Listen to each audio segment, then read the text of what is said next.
What's up, guys? So it has been a hot minute since I posted anything on YouTube. I've recently resurrected myself from the dead to start posting again.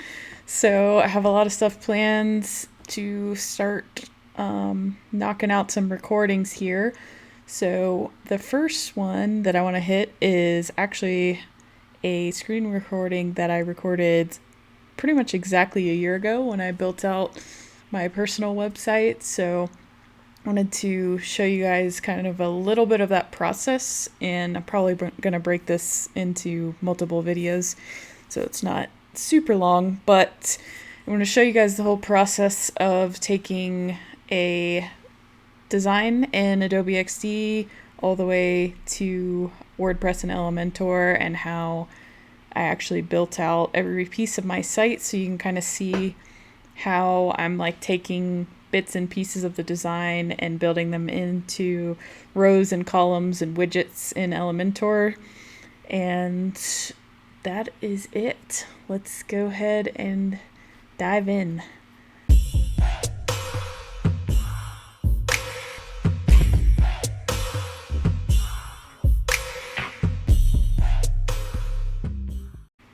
So this is my lovely recording of my XD documents and my WordPress, which I'll show you guys in a second. So I'm just gonna start playing this here.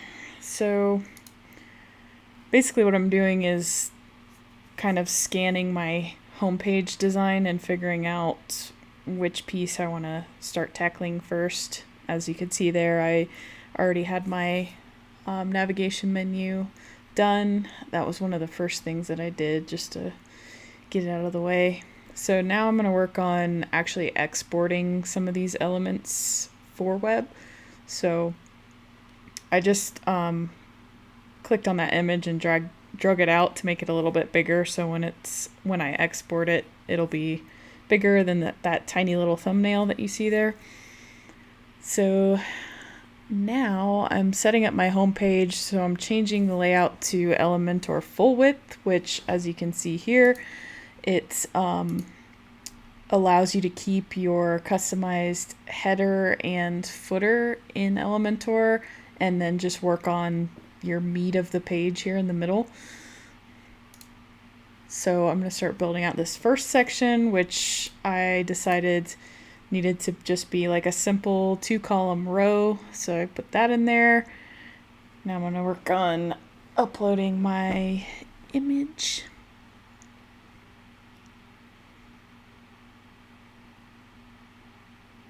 Apparently I was having a hard time deciding which one to use.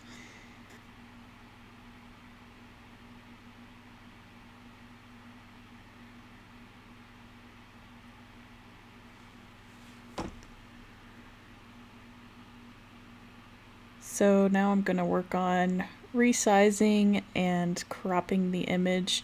So again, like I said, when I was recording this, it was a year ago. So in the grand scheme of things, it's really not that long, but in terms of tech stuff, it's like an eternity. So this was before Elementor had their mask settings for the widgets. So this is the kind of janky way of making a image crop into a circle, is adding that border radius, so it's like taking off the outer edges of the image.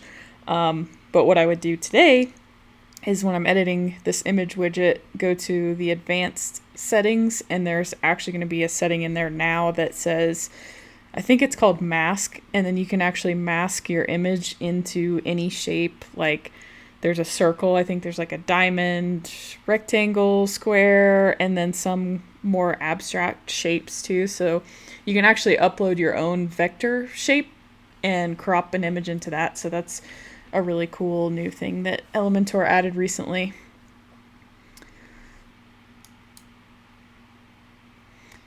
Alright, so I ended up giving up on the border radius thing and just uploading my already cropped circle image there. Now I'm adding my second column of text that I have in the design there.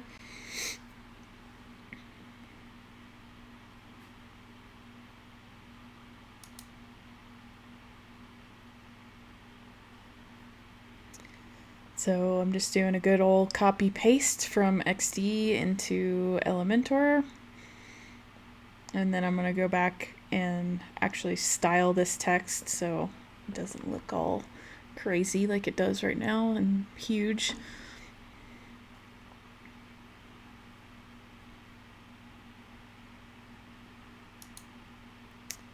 I'm going to fast forward through that a little bit. I'm just kind of adjusting colors and font sizes and all that fun stuff. So on to the next section. It's my little Instagram feed.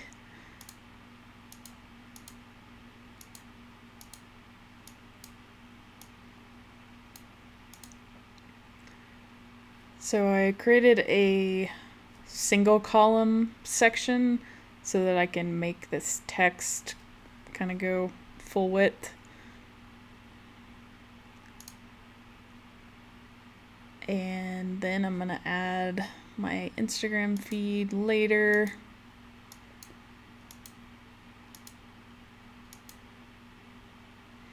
Throw a button in there and work on styling it to match the design.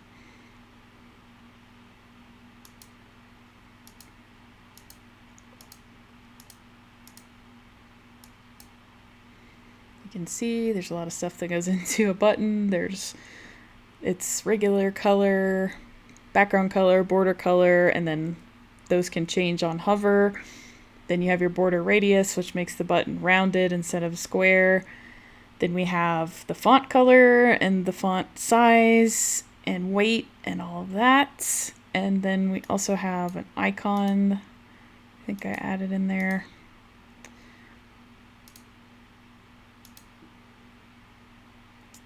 Yep. Lots of stuff. I'm going to go back and add the Instagram feed later because it's a little bit more of a process to log into my account and sync it up and set everything up with the Instagram plugin. So, I'm going to move on.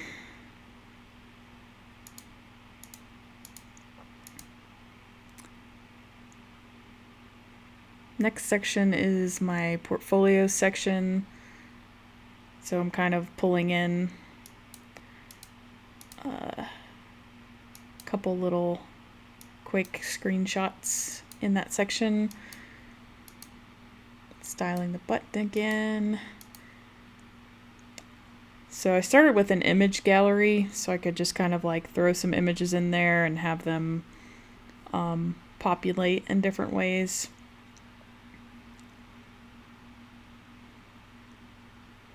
Gonna kind of adjust like how many columns of images you have, how many images total show up, what their kind of size ratio is, and all that fun stuff.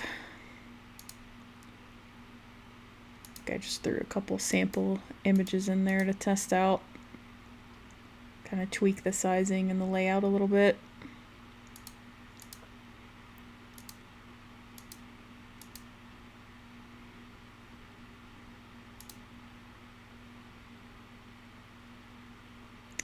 Going back to the design, checking out the next section. So this is my kind of favorite web-related tools and affiliate links section. So these are the things that I use on a daily basis and really love and promote to everyone. So I figured that's an important component to have on the homepage there. Just a couple quick links. So I went ahead and copied that paragraph from the top section of the homepage. Just did a right-click copy paste so that I can use it down here for my affiliate section, and it'll keep all the same type styles and all of that. Again, same thing with the heading, just copying that. And then I'm going to add an inner section. So this is going to give me like a section within a section, essentially, so I can add different columns within there, which is how you saw in the design. It's kind of a 2-column layout.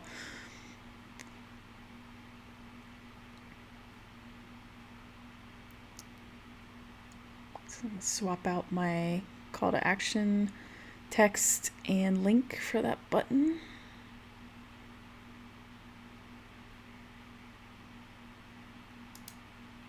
And then I'm going to throw an image in there for my logo, Elementor logo, and some text.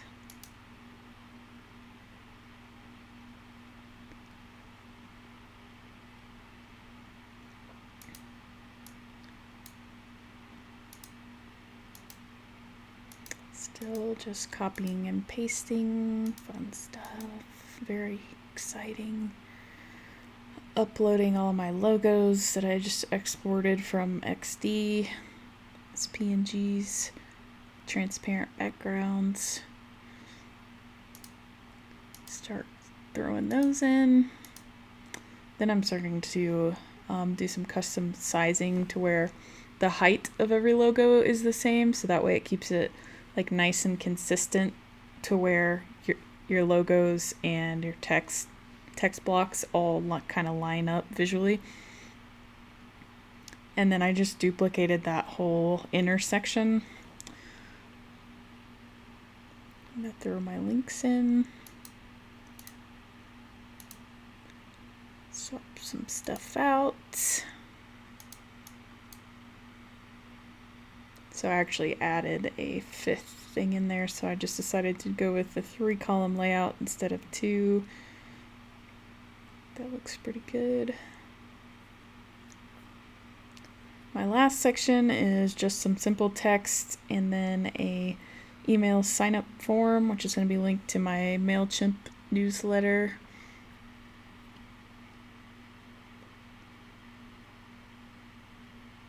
So I'm going to duplicate that whole section again. That way I keep that same heading, that same paragraph text, and my little button. Keeps everything nice and consistent and easy for me to swap out. You can see. And then I'm going to pull in a form widget, which is going to give me the options to set up my email list. Kind of style that and tweak it a little bit.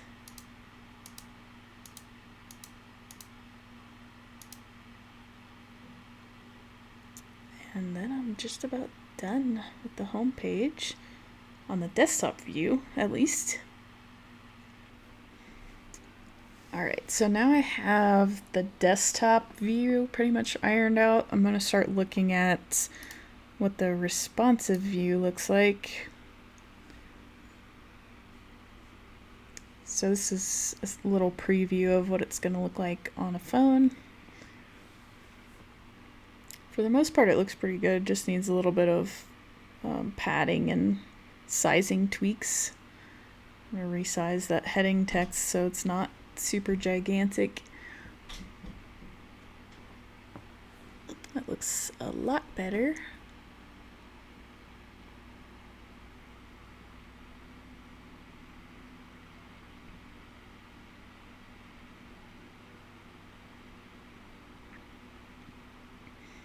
All this looks pretty good, but it's a little bit tight to like the edges of the phone. So I might want to add some extra spacing around there just to give it a little bit more breathing room.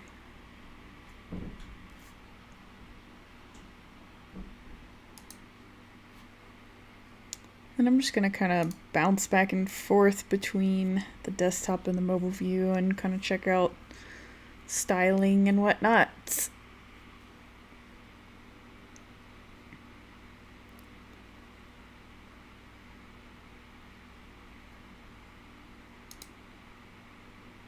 I'm going to add a little bit of extra padding around this little section here, give it a little extra room around the edges. Looks pretty good.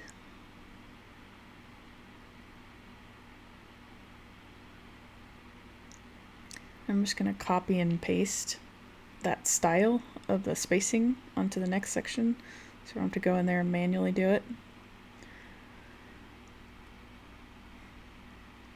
Then I realized probably need a little breathing room on the top and the bottom of each section as well, so they're not right up against each other like this.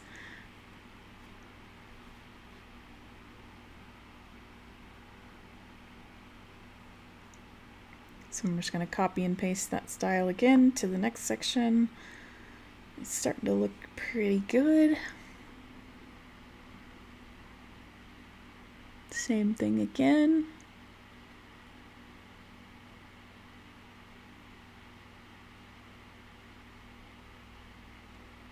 Just kind of checking everything out.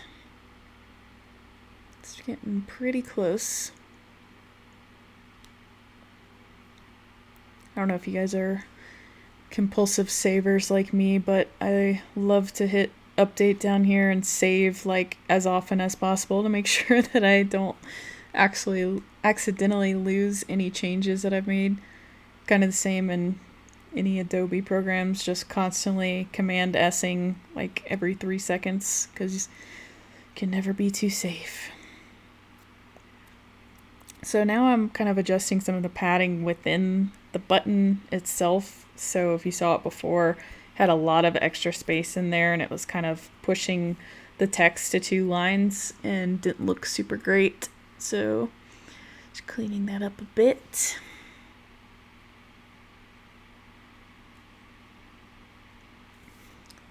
That's looking pretty good. Maybe just a few more little fine-tuning things.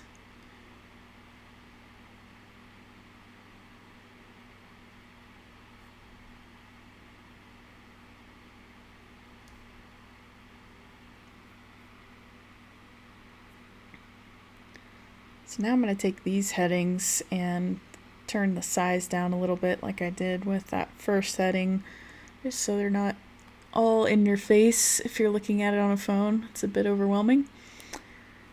And yeah, then I'm going to go copy and paste those styles into the rest of the headings, and then I think my homepage is pretty much done. So that is the conclusion of this video. So this is part 1 of many on building my personal website. So I will see you guys again in the next one where I start to build out some of the other pages on my site, my blog posts, and other fun like little widgets and sections and stuff. So I will go over those in the next video and look forward to seeing you guys next time.